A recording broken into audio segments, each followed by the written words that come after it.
Esta es la tercera y última parte de la clase 28.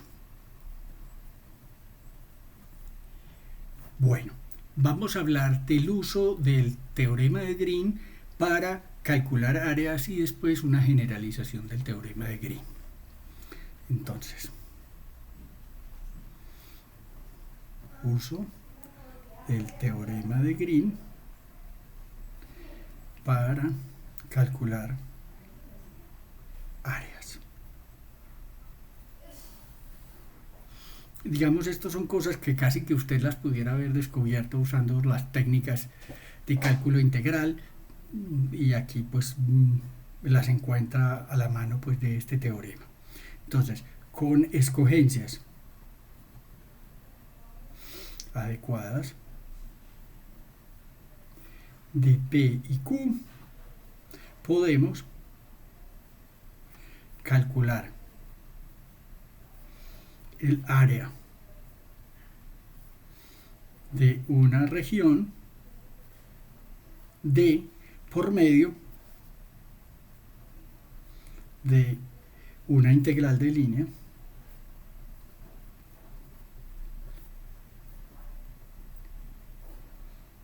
en la frontera de D. Veamos cómo. Hay varios casos. Si ponemos P igual a 0 y Q igual a X, pues se va a tener que Qx menos Py va a ser derivada con respecto a X de esta queda 1 y derivada con respecto a Y de esta queda 0. Y así se tiene que la integral de 0 de X más X de Y va a ser simplemente la integral sobre D de 1 diferencial de área en XY, que no es otra cosa que el área de la región D. Listo, de manera que podemos calcular el área por medio de la integral en la frontera de D. Otra estrategia es, si ponemos P igual a menos Y Q igual a 0, pues vamos a tener que Qx menos Py va a ser derivada de esta con respecto a X da 0 y con respecto a esta da menos 1, entonces da 0 menos menos 1, queda 1, y así se va a tener que la integral de menos Y de X más 0 de Y sobre la curva no es otra cosa que la integral sobre D de 1 diferencial de área en XY, que es el área de D. De manera que aquí tenemos una estrategia para calcular el área por medio de una integral de línea. Aquí tenemos una segunda, y una tercera se hace si se toma P igual a menos un medio de Y Q igual a menos más un medio de X, que es algo así como intermedio pues entre estos dos casos que teníamos aquí. Se va a tener que Qx menos Py, pues derivada de esto con respecto a X da un medio, menos derivada de esto con respecto a Y, que da menos un medio. Esto menos un medio menos menos un medio da 1, y así se va a tener que integrar sobre la frontera de D de menos un medio de Y de X más un medio de X de Y, va a ser simplemente la integral de 1 de A de XY, que es el área de D. De manera que tenemos una tercera receta para calcular, digamos, el área a partir de una integral de línea sobre la frontera. Aquí hacemos una nota y es la integral de línea sobre una curva cerrada con orientación positiva se denota con frecuencia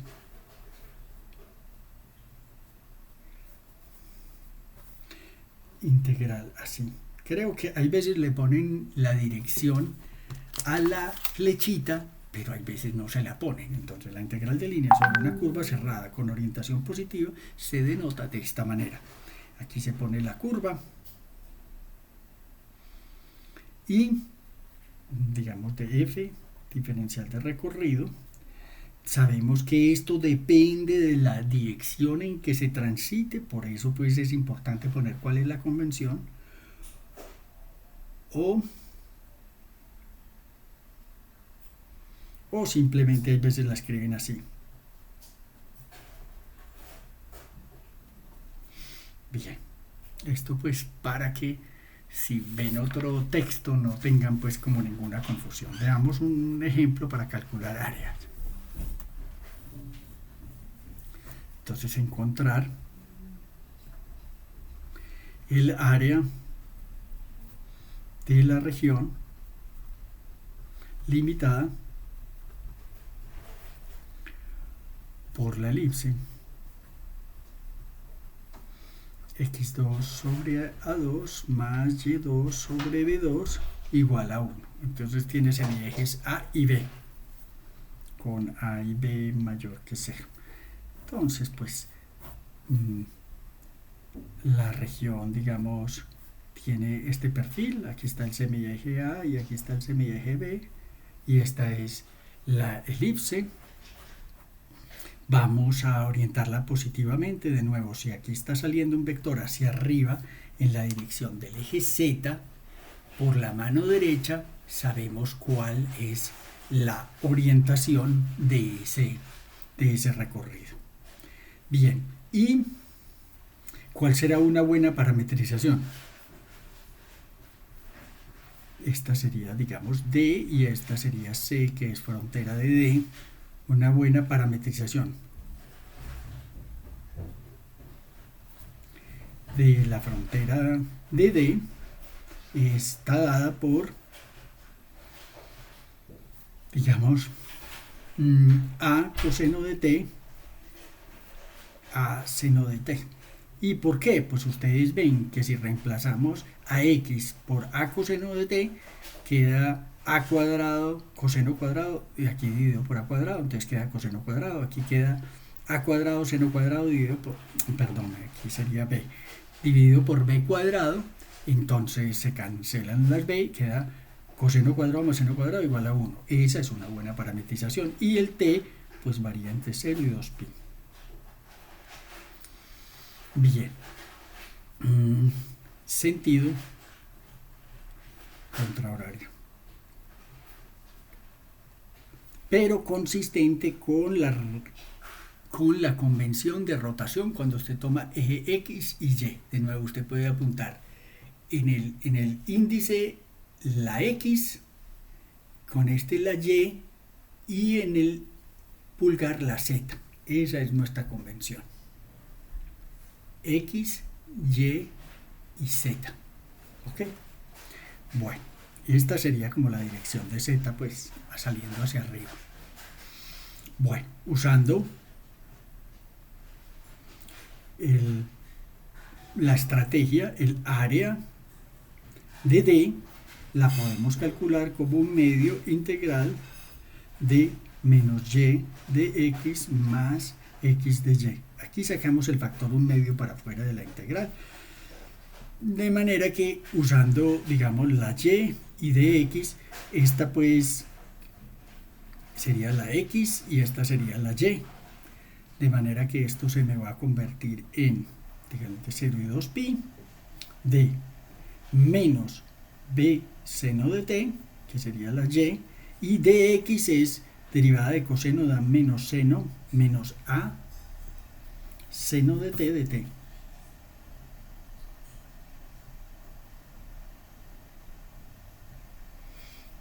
Bueno, y el otro es x, que es a coseno de t, y de y, ¿cuál es el de y? Derivada de esto da b coseno de t de t. Bien, pues usted le quiere poner paréntesis. Sin embargo, vemos que la a y b salen de toda esta construcción y lo que nos queda es seno cuadrado más coseno cuadrado. Aquí es menos y menos. Entonces, seno cuadrado de t más coseno cuadrado de t dt. Esto pues da 1 y la integral pues da 2pi, entonces da ab y aquí 2pi, este se cancela, queda ab pi. Es bueno hacer un chequeo. De nuevo, chequeo no es una forma pues como muy castellana, eso cambia pues como de lugar en lugar, pero aquí así lo decimos en Colombia. Para A igual, y B igual a B igual a R, el área sería pi r cuadrado, que es una buena comprobación. Listo. Veamos cómo podemos extender el teorema de Green cuando se tienen varias fronteras cerradas, como frontera de la región D. Entonces, teorema de Green extendido. En cierto sentido, en algunos ejercicios del taller también se vio cómo extender el teorema de Stokes cuando pues no había una sola frontera, sino varias fronteras, y cómo adoptar su sentido, y de nuevo pues vamos a discutirlo aquí. El teorema de Green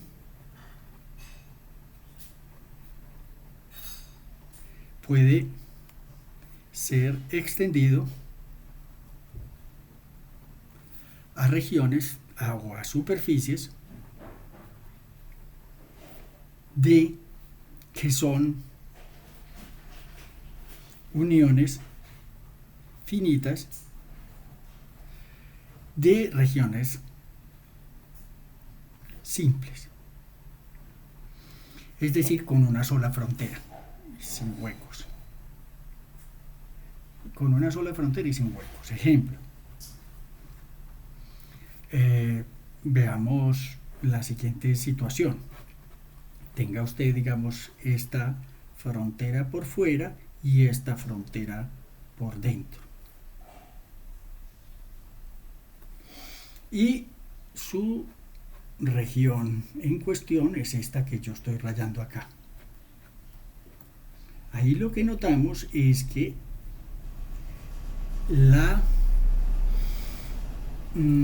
región en cuestión tiene dos fronteras, una digamos por fuera y otra por dentro. Entonces, nuestra manera de hacerlo, como esto viene del teorema, es nosotros sabemos que Z está en la dirección apuntando hacia arriba acá. Y esa es la orientación de D, de esta región D. De manera que si fuéramos a escogerle una circulación, sería esta. Digamos, aquí ponemos la normal y ponemos su circulación. Esa circulación nos va a enseñar que esta debe ser la orientación de esta. Si ya la pongo aquí cerquita de este lado y pongo la orientación, me doy cuenta que la orientación que debo tomar para la de adentro es justamente esta que está, digamos, al contrario.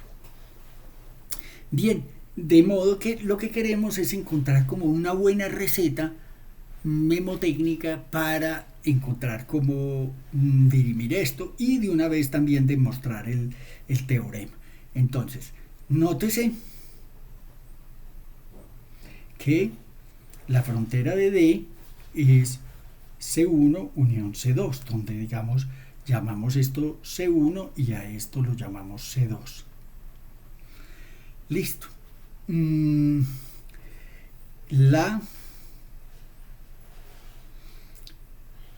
La orientación de C1 y C2 se obtiene de regla de mano derecha. La regla de mano derecha, digamos, cuando se constringe a dos dimensiones, parece un poco diferente de la regla de la mano derecha que usamos en el teorema de Stokes, pero no lo es. De nuevo, usted pone el eje Z en la normal, que en este caso como es X y Y, la Z tiene que salir para arriba, cierra el puño, le da la dirección de circulación, y al saber la dirección de circulación usted sabe cuál debe ser la dirección de circulación en cada una de las fronteras. Por ejemplo, si yo pongo aquí este y uso la regla de la mano derecha, ya me doy cuenta que este tiene que estar subiendo por acá. Listo, que es en consonancia pues con cualquiera. Usted simplemente pone eso, pero hay otra manera intrínseca sin usar la tercera componente. Y la descripción es la siguiente: usted pone aquí una persona, digamos, recorriendo y esa persona tiene mano izquierda y mano derecha. La mano izquierda de la persona va a quedar hacia el lago, hacia la región D, la mano izquierda, y la mano derecha hacia afuera. Entonces, la mano al recorrer la frontera, la parte exterior está al lado derecho y la interior al lado izquierdo.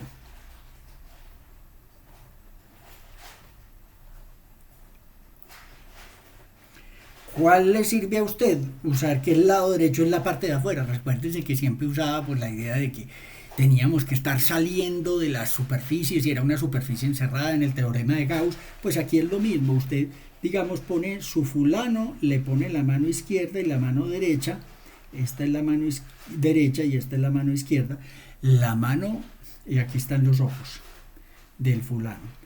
Pues le voy a poner como cuerpo para que se vea. Realmente esta es como una hormiga. Listo. De manera que la mano derecha es hacia afuera y la mano izquierda es hacia adentro. Entonces la regla de la mano derecha es que usted se sale por el lado derecho, se sale de la región al recorrer. Esa es la regla de la mano derecha. Y así usted no tiene que estar pensando que hay una dirección normal y que hay una regla en las 3 dimensiones, sino que se restringe a 2 dimensiones únicamente. Ahora, ¿cómo se demuestra?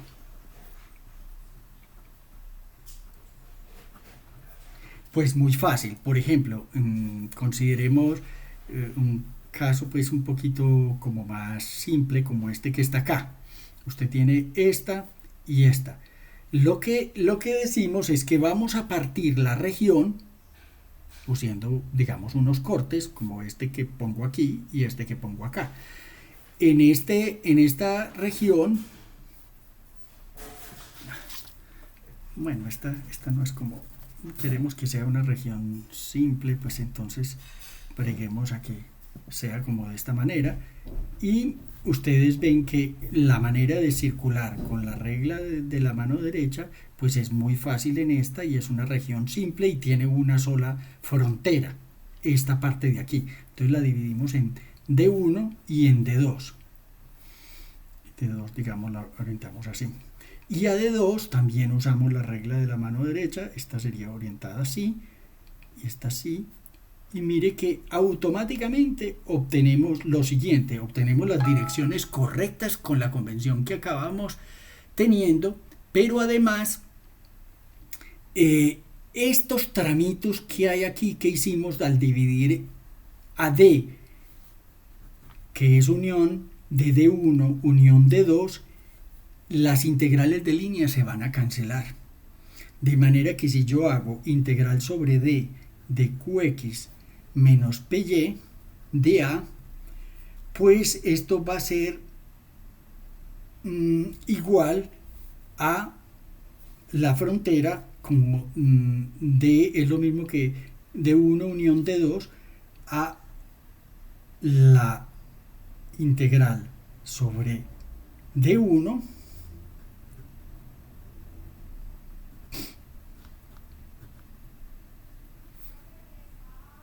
más la integral sobre D2.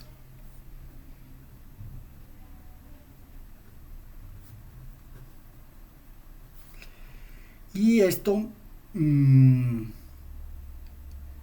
por la razón de que las contribuciones de integral de línea de digamos, si esta da positivo, pues esta da negativo y se cancelan. Lo mismo acá, se circulan en sentidos opuestos. Y entonces, pues de esa manera demostramos que si tenemos múltiples fronteras, no hay ningún problema. Lo que tenemos es que básicamente encontrar cómo asignarle la orientación a las diversas fronteras. Y de nuevo usted pone pues como un gusanito que tiene pues como una mano izquierda y una mano derecha. En la mano derecha está hacia afuera, como este, y esta mano izquierda va hacia adentro. Entonces en el lado derecho se sale de la región y en el lado izquierdo está dentro del lago o de la región correspondiente. Muy bien, hagamos digamos un ejemplo para ilustrar la aplicación de este teorema de Green extendido. Este ejemplo sería el ejemplo, pues como que no vengo enumerando los ejemplos en esta sección. Calcular la integral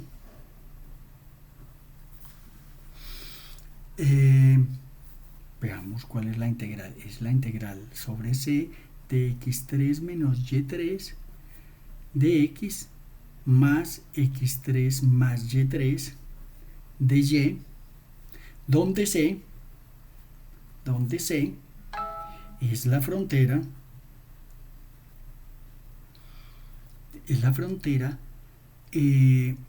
orientada positivamente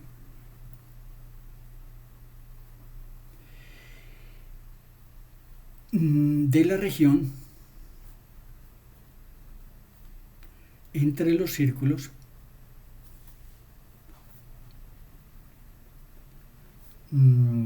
x2 más y2 igual a 1 y x2 más y2 igual a 9. Ok, pues hagamos una ilustración pues de la región. Evidentemente hay dos círculos, uno de radio 1 y otro de radio 3 en este problema. Aquí tenemos el de radio 1 y aquí el de radio 3, y dijimos que era la región entre el radio 1 y el radio 3, pues es obviamente esta es la región D. ¿Y cómo es la orientación? Pues la orientación va a ser, de nuevo, si yo pongo pues aquí el fulano, que realmente es como una hormiga que tiene mano derecha y mano izquierda, pues la mano izquierda va hacia afuera y al yo recorrer, tengo la mano derecha hacia afuera, la tengo que recorrer, la recorro en ese sentido. Y aquí, de nuevo, si yo pongo el fulanito y este es el lado derecho y este es el lado izquierdo, y yo tengo pues los ojos para acá, para que yo recorra en este sentido, pues tengo que ponerle esta orientación, donde al recorrer la cosa, al lado derecho me salgo y al lado izquierdo me entro en el correspondiente lago. Esto es como un lago con una islita en la mitad. Listo. Entonces nosotros aquí tenemos que P es x3 menos y3 y Q es x3 más y3. Por el teorema de Green extendido, pues PQ por dx de y, que es esto mismo que tenemos escrito acá, sobre la frontera de D, pues va a ser la integral de superficie sobre D de Qx. Al derivar esto con respecto a x me va a dar 3x2, y de derivar menos la derivada de esto con respecto a y, que da menos 3y2. Y aquí diferencial de área en xy. ¿Y eso qué me va a dar? Eso no da otra cosa que 3 por x2 más y2 diferencial de área. Aquí vamos a usar coordenadas polares, donde la teta varía entre 0 y 2pi y la r varía entre 1 y 3. Aquí queda 3r2, esto es r2, y la diferencial de área r de teta, porque ese es el orden de integración que pusimos, r de teta. Bien, entonces es separable, de manera que la integral de teta pues me va a dar 2pi directamente, y la integral, ya saqué ese 3, y esta integral de R3 da R4 sobre 4, evaluando entre 3 y 1. Este es el que voy a evaluar, te saco todo el resto, y aquí digamos se me va un 2 y va a quedar 3 medios de pi por 3 a la 4 queda 81 menos 1 a la 4 que es 1. Eso da 80 dividido 2 da 40, 4 por 3, 12, 120 pi. Bien, eso es lo que nos da esa integral de línea. Nos están pidiendo la integral de línea y la integramos como una integral de área. Hay veces es al revés, nos piden una integral de área y la hacemos como una integral de línea con ese recurso que acabamos de ver. Bien, para culminar, quiero hacer como una especie de resumen de los 3 teoremas más importantes, donde miramos el teorema de Green como un caso particular. Entonces, resumen de grandes teoremas. El resumen de los grandes teoremas va así. Tenemos primero el teorema fundamental de integral de línea, y quiero poner como cuáles son las condiciones. Uno, pues va a tener una parametrización r igual a r de t, donde pues pues r en realidad es x, y, z, y va a estar dada pues cuál es la componente x, la y y la z, donde t varía entre a y b. Es una curva suave y tenemos un campo gradiente continuo. ¿Eso qué quiere decir? Pues que f, que el gradiente, f es el gradiente de una función escalar que es diferenciable y las derivadas parciales pues son continuas. Entonces f de clase C1, o sea, tiene tanto derivada con respecto a x, a y, a z y en todas las dimensiones que sean, pues. Ok, y que bueno, ¿y qué nos dice el teorema? Nos dice que la integral sobre esa curva C, que es unidimensional, porque es como una trayectoria que tiene longitud unidimensional, por diferencial de recorrido, se puede simplemente obtener evaluando la función original entre el punto final menos en el punto inicial. Estos dos puntos son en la frontera de C, que es cero dimensional. Los puntos no tienen longitud, entonces ni en ninguna dimensión tienen, entonces se llaman cero dimensionales, y estamos haciendo como una suma, como una integral sobre un espacio discreto, solo que en este caso el punto final es con +1 y el punto final es con -1. Bien, ¿por qué queremos mirarlo así? Miremos el segundo teorema, que fue el teorema de Stokes. Pues fue el tercero que probamos, pero van a ustedes ver, en vez de tener una línea como el objeto principal, aquí vamos a tener una superficie S, que es 2-dimensional orientada, suave, a trozos, y limitada por una frontera de S simple.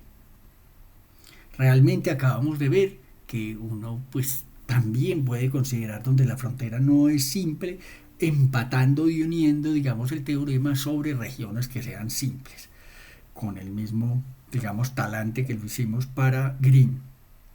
Y f de clase C1, es decir, va a tener primeras derivadas continuas. Listo. ¿Qué nos dice este teorema? Nos dice que la integral sobre S, que es dos-dimensional, de el rotacional de F,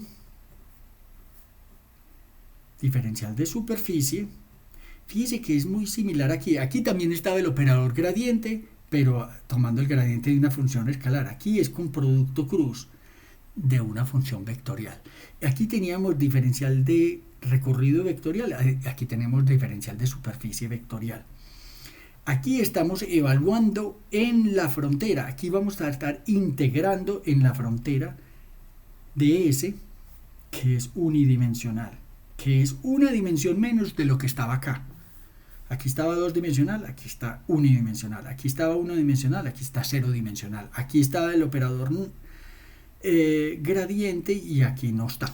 Aquí no está el operador gradiente. Y aquí tenemos, como quien dice, sin el operador gradiente, que tenemos que hacer una integral de línea básicamente. Bueno.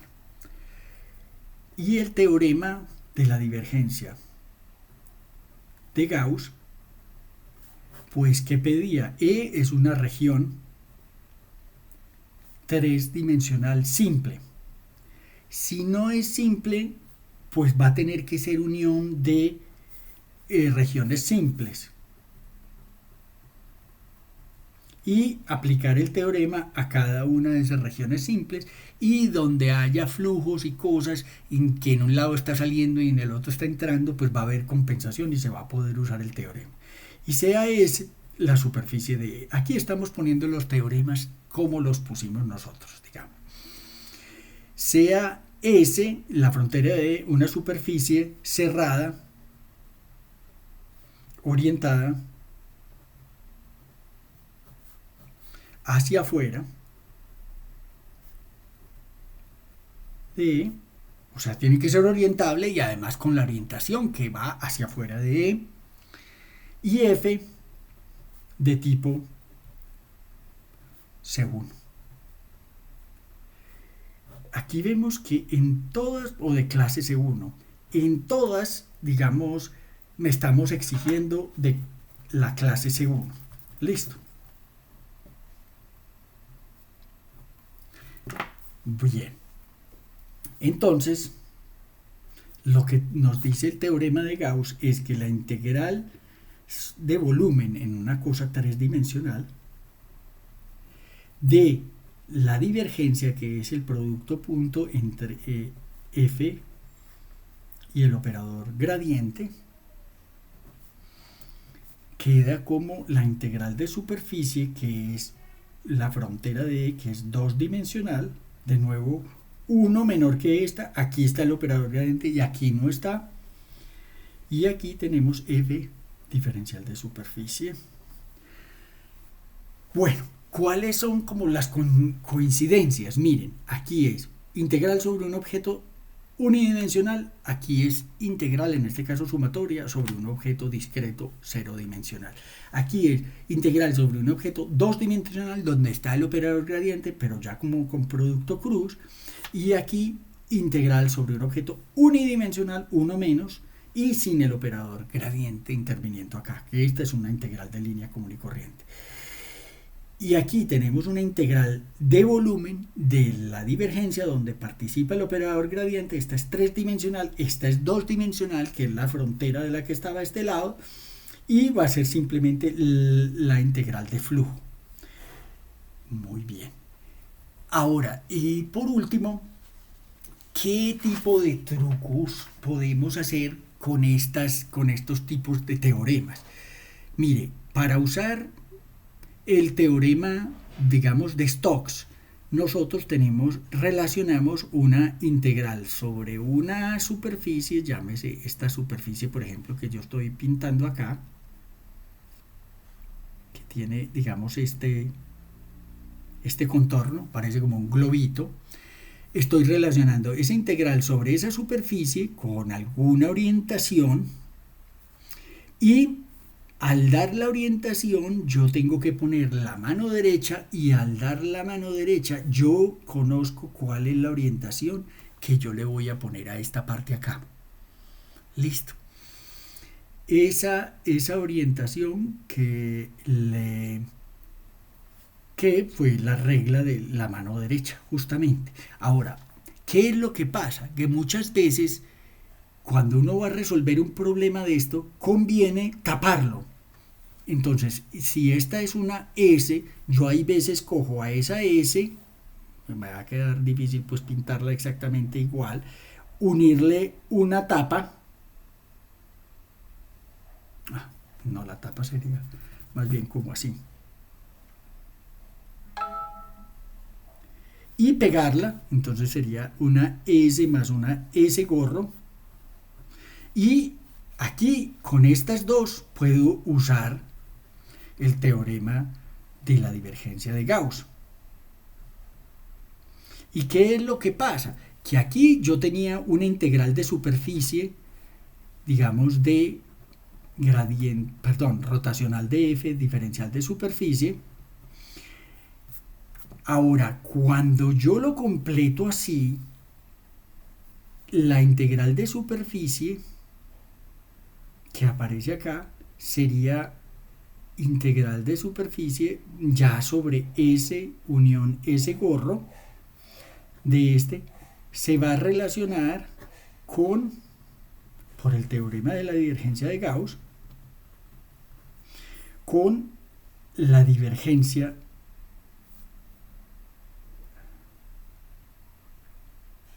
¿cómo es la cosa? No. Pues estaba relacionado, el teorema de la divergencia de Gauss, no, normalmente lo vemos es para este lado, veámoslo para este lado. Pero usted lo puede poner de un lado para el otro, del otro para el uno. Era, no, pues, sí, aquí teníamos la región E que está encerrada acá, y esta sería la frontera de E, de la divergencia de este vector que está acá. Pero recuerden que la divergencia del rotacional da 0 si f es de tipo C2. Es decir, si usted tiene segundas derivadas en f, esto va a dar segundas derivadas porque aquí aplica unas primeras derivadas y aquí otras segundas derivadas por el producto punto con el operador gradiente. Si esas derivadas cruzadas son iguales porque son de tipo C2, esto todo se acaba cancelando. ¿Y qué es lo que le está diciendo eso? Pues que las integrales de superficie sobre S y sobre ese gorro se cancelan. Si esta da 1, esta da menos 1. Si esta da 17, esta da menos 17. Si esta da pi cuartos, esta da menos pi cuartos. ¿Para qué? Para que sumen 0, porque la integral de volumen dio 0. De manera que hay veces la estrategia es poner una tapa. Listo. Poner una tapa y puede que esta parte con esta tapa sea más fácil de calcular. Por ejemplo, puede que usted tenga una esfera donde, digamos, el cálculo puede ser más o menos complicado para una integral de superficie y puede que la integral de línea también sea complicada, pero esta integral de superficie es relativamente simple. Porque ahí, digamos, z vale 0, como puede ser el caso. Entonces esta sería la tapa que usted necesitaría para cerrar la superficie S. Otro caso, digamos, que sucede es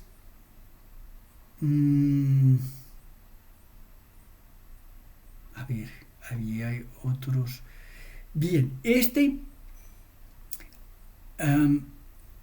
cuando uno puede ponerle tapa a algo y está con un integrando, con una función, que en este caso es el rotacional de f, donde esto da 0, la integral sobre esta superficie complicada se puede reemplazar por el negativo de esta superficie más simple.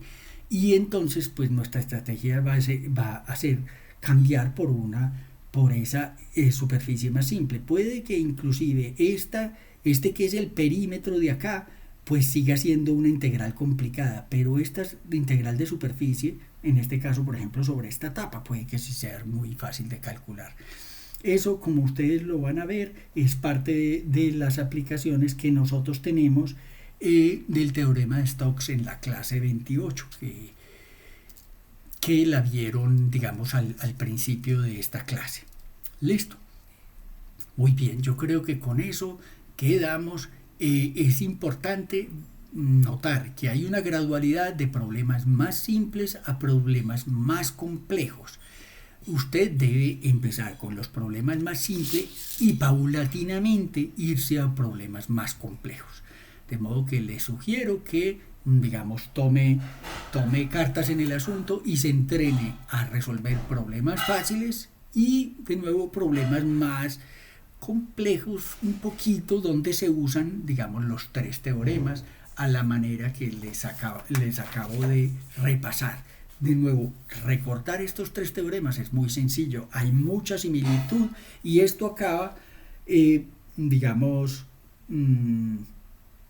resumido en el lenguaje de geometría diferencial con derivada de una forma que, y si usted tiene un objeto, digamos, llamémosla m, se relaciona con la integral en la frontera de m de sigma.